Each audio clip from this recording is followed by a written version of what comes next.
Yo! What is good? Welcome back to Josh on Point mga pare. So ngayon, pag-uusapan natin pare habang tumatambay kami dito ni Monching sa Tagaytay pare, Starbucks Tagaytay. Pag-uusapan natin pare kung bakit yung mga hardship mo ngayon na nararanasan ngayon will make you successful sa buhay in the long run. So kung interested ka sa topic natin pre, hit mo na yung like button, share mo na rin, and let's go! Bad boy shake ala kill ako 10 toes down. Nakatambay kami ni Monching dito, 8 Asset sa Facebook and YouTube dito sa Tagaytay pare. Lagi namin itong hangout place. Ngayong malamig kasi pare, nag-usap kami, tara Tagaytay tayo pre para sobrang lamig tapos naka-frappuccino ka pa. Sisipunin talaga no? Ayan, dala natin yung ating pinakamamahal na 500 SR Boom, yung motor ni Tropa na kahit luma ang pogi pa rin, yung KTM RC390. And meron tayong katabi dito pare, nakausap namin may-ari dito kanina. Actually, hindi pala namin nakausap kasi Chinese, hindi maintindihan yung sinasabi namin. Pero tinuturo niya yung motor ko kanina pare kasi syempre CF Moto. Sabi niya, Chongfeng, yung full name ng CF Moto, binabanggit niya kanina, Chongfeng ganon moto. So wala, ganoon lang ako ng ganon. Pero maganda yung motor niya pare, naka XSR 900 siya, isa rin to sa mga dream bike ko dati nung gustong-gusto ko pa yung mga sobrang classic, pero ngayon medyo nag-iba yung flavor ko. Well anyway, tama na yung intro na na yan. Start na natin pare, So may nag-chat sa akin bro na isang follower subscriber natin pare. Basahin natin to So ito sabi niya pare. So sabi niya rito, Idol Josh, matagal mo na akong follower. Try lang if mapansin mo to. So napansin nga namin pre. Need ko kasi ng advice at sana ma-vlog mo din tong concern ko. Need ko po kasi ng advice kasi nag-aaral kasi ako ngayon, third year college. And also nag-work full-time sa call center. Ano pare? Nag-aaral college tapos full-time call center. Napakabigat ng bro. Call center panggabi pa. So sa umaga pumapasok siya. I assume ganun yun.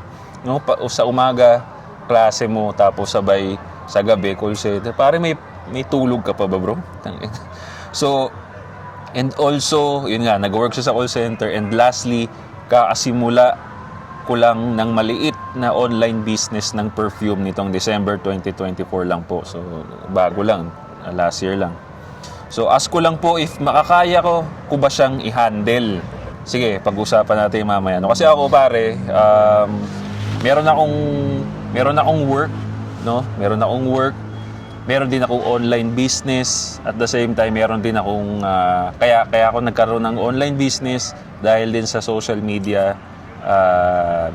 business ko, di ba? Hindi ako magkakaroon ng business ko wala akong winner na online ko. So nagkaroon muna ako ng pangalan sa online and then nag-business tayo. So sige, tignan natin kung anong mapapayo natin sa'yo dyan. Kaya ko naman po pagdating sa schedule sa work at sa school. Yung perfume online at school, yung perfume online business ko, pero feeling ko yung perfume ko is hindi ko ma-execute kasi dahil sa nahati ang atensyon at oras ko. Ako lang din po ang nagpapaaral sa sarili ko at mahihirapan ako once mawala ang work ko ngayon. Okay? Pero gusto ko yung online perfume ko na mag-grow kahit kakasimula pa lang at nagkaka 5 orders pa lang ako na perfume. So not bad pare kasi maraming nag-uumpisa pa lang na walang ka-order pero the fact na mayroong 5 orders kang nakuha, meaning may naghahanap ng product mo. So kailangan mong i-work yun, kailangan mong i-market yun. Yung 5 customer na yun, importante yun pare. So, sagutin muna natin pre yung yung unang question niya dito.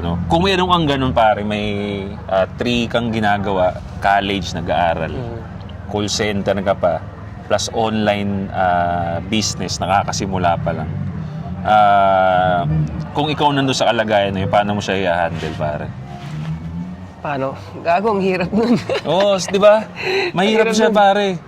Mahirap siya. Pero ako, sige, ako muna, sagutin ko yung mo. Ako, ito, mapapayo ko lang sa'yo kung ano yung ginawa ko lang din. Di ba? Kasi napagsabay ko pare, no? Napagsabay ko yung work ko, yung YouTube ko at yung online business ko, no?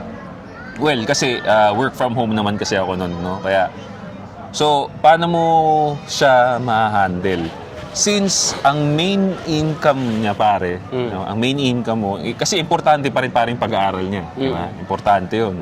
So ang main income ng nagpapaaral sa is yung trabaho mo. Since 'yun ang main mo, isipin mo kasi yung main mo no? Yun ang main income mo pare. I think most of the time talaga, yun doon ka magfo-focus doon sa main income mo. Now, dahil kakaumpisa pa lang ng online business mo pare, no? Kumbaga, nasa stage ka pa lang na nilalaro mo pa kung ano yung customer mo, kung ano yung maabot mong customer, kung anong marketing ang gagawin mo. Yung business mo pare, I think kailangan mo siyang, yes, nakapost siya dyan, titignan mo yung benta mo, di ba? Titignan mo yung benta mo, pero siguro, yung online business mo na yun pare, bigyan mo siya ng I think 30% or 20% ng attention mo, 'di ba? I-check mo lang siya, i-check mo kung may benta. Since pare kasi online business naman 'yun 'di ba? Ang cellphone mo lagi mong hawak, 'di ba? Lagi mong hawak. Nasa school ka, hawak mo yung cellphone mo. Nasa office ka, hawak mo yung cellphone mo. Since online ka pare, madali 'yun Mag-post ka lang ng, kunyari, gawa ka ng page ng online perfume mo, no? Tapos mag-post ka lang, kunyari, ibis na mag-Facebook ka or ibis na mag-chismis ka sa TikTok, mag-post ka na lang ng marketing or videos, promotional videos ng perfume mo. Since online yan, walang problema yan pare, no? Tapos pag may order, saka na pag nakauwi ka na. Actually kaya pre. Since online, kaya ang ganda ng online business talaga kasi para sa akin, dalawa lang ang problema mo, yung pag-aaral mo at yung, 'di ba? Yung call center mo na work. Yung online business pare, online yan kahit kailan kasi pwede mong galawin yun, no? More on sistema tsaka utak ang papaganahin mo talaga. Yun lang ang problema, ang para sa akin nakikita kong issue lang talaga pare, yung paano mo papalago yung yung online business mo, 'di ba? So marketing 'yun pare, no? Mag-isip ka ng marketing, gandahan mo yung kuha ng mga product mo, gawan mo ng video pare. Online wala ka ng problema diyan, bro. Anytime pwede ka mag-post, anytime pwede ka mag-check kasi isang click mo lang ito lagi mong dala, 'di ba? Ito, sabi niya rito, pero blessed din naman po ako kahit papaano, may jowa akong nakasuporta sa akin pag nagigipit ako, pero ayoko pa rin pong umasa sa iba. Para sa akin, goods yung mindset mo na yun, pare. Kaya hingi lang po ako ng advice is, if ma-execute ko ba tong buhay ko na to? Pare, parang parang pag-give up ka na, bro. Actually, mahirap pagsabayin ang school, work at business. Ilan taon na ba siya? Ilan nabanggit? Hindi niya nabanggit dito. Pero siguro 20s? 20s kasi third year college siya, bro. So, hide nyo na lang po identity ko. Hindi naman po ako mayaman at hindi rin po ako middle class. Talagang mahirap lang kami kaya sinisipagan ko para matulungan ko mama ko at umasenso sa buhay. At habang buhay pa mama ko, is maranasan man lang ang ginhawa ng buhay. So, ito based dun sa kwento mo pare, mag-base na naman tayo sa kwento mo. May girlfriend ka at may airmat ka din, di ba? Kasi yung airmat ko, nung umuwi dito yung galing Israel, pre, pag may benta ako, binabalot ko na siya pagka umuwi ako, tapos si mama ang nagbibigay sa mga rider. Pag dumating yung rider dyan, siya nagbibigay. So, since pare gusto mo rin tulungan yung airmat mo, di ba? Ang mindset mo is tulungan yung airmat mo, why not manghingi ka ng tulong sa airmat mo, di ba? Siya mag-handle ng online business mo. Di ba? Kasi ano bang i-check lang naman sa online pag may bumili. Di ba? Pag may bumili, babalutin mo, tapos waiting na sa pick up. Ang gagawin mo bilang ikaw yung nasa cellphone, ikaw yung may alam sa sa business mo, ikaw mag-market.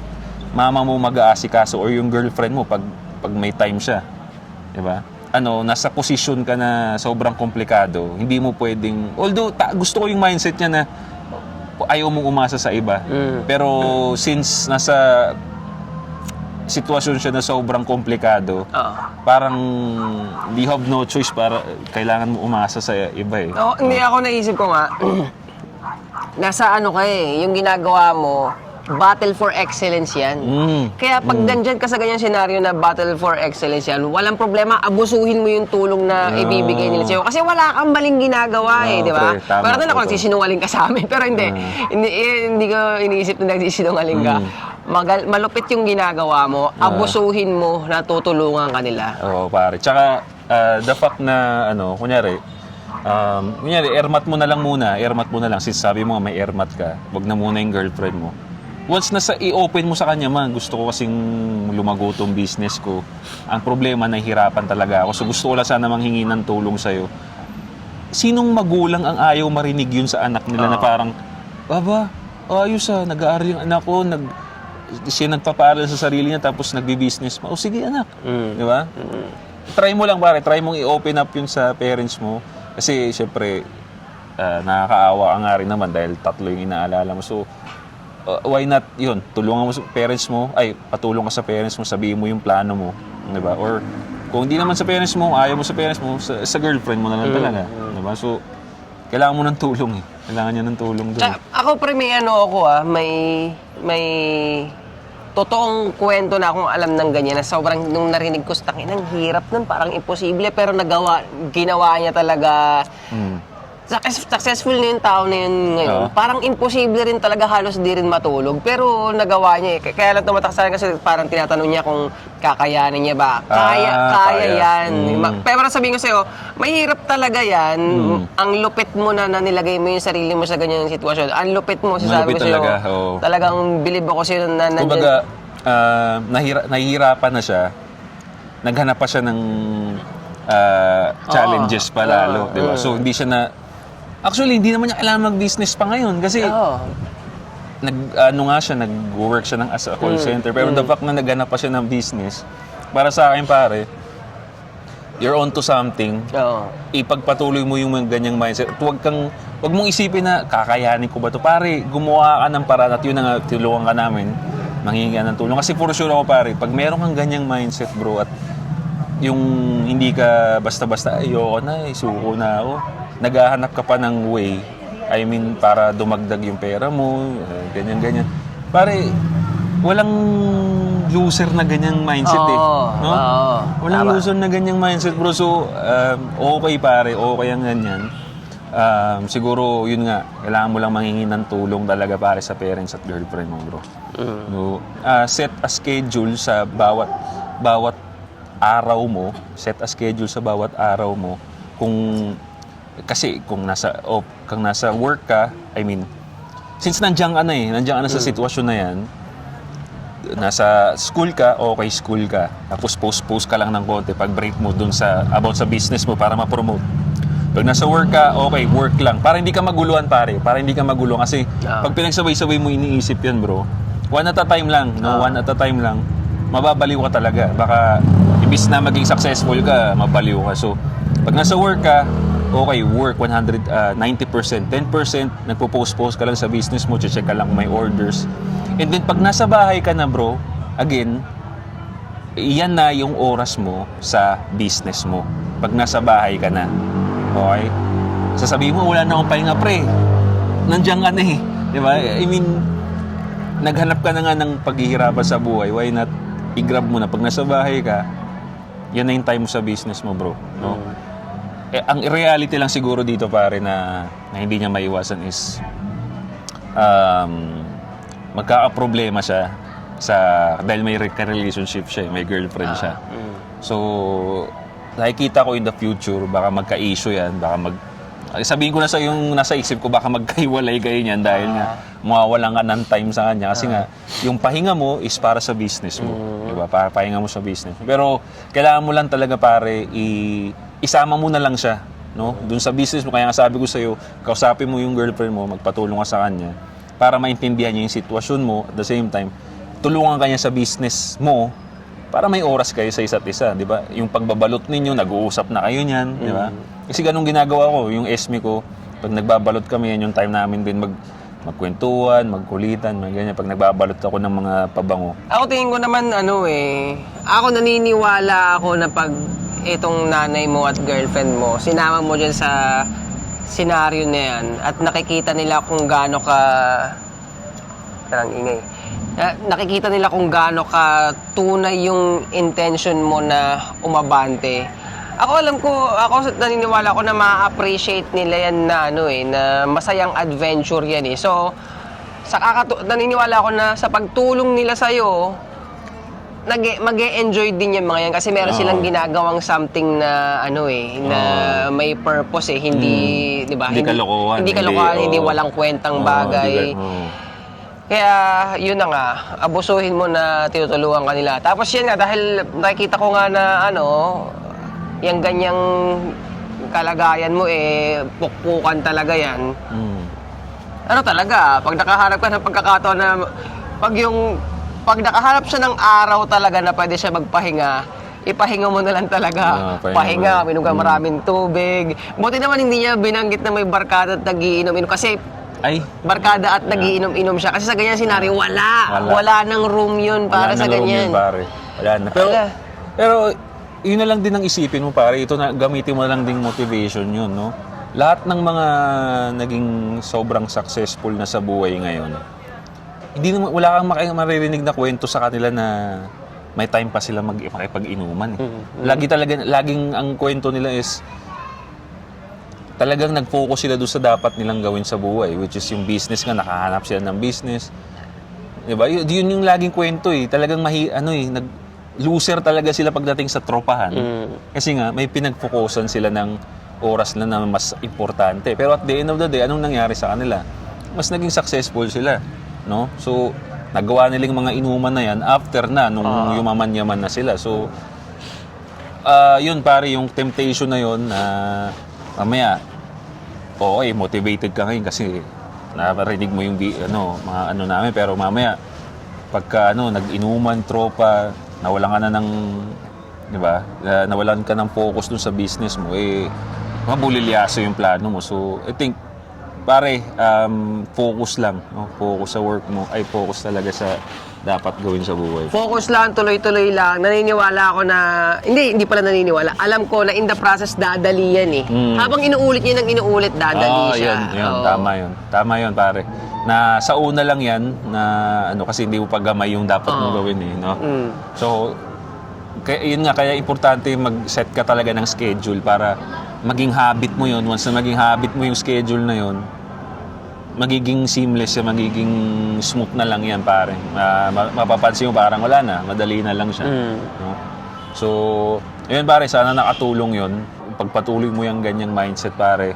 Sana nakatulong kami sa'yo, pare. Follow nyo si Ching sa mga social media niya, YouTube, Facebook, 8Asset, link na sa description. Comment down below, pare. Comment down below sa mga nanonood dyan kung anong may bibigay nyong tip kay tropa, baka makatulong sa kanya. Don't forget to subscribe, pare. Hit the bell para notify kayo sa mga bago nating videos. Once again, this is Josh on Point. See you next time. Boom. Bro, available lahat to. Yung perfume natin, lahat ng fragrance natin, bro. Shopee.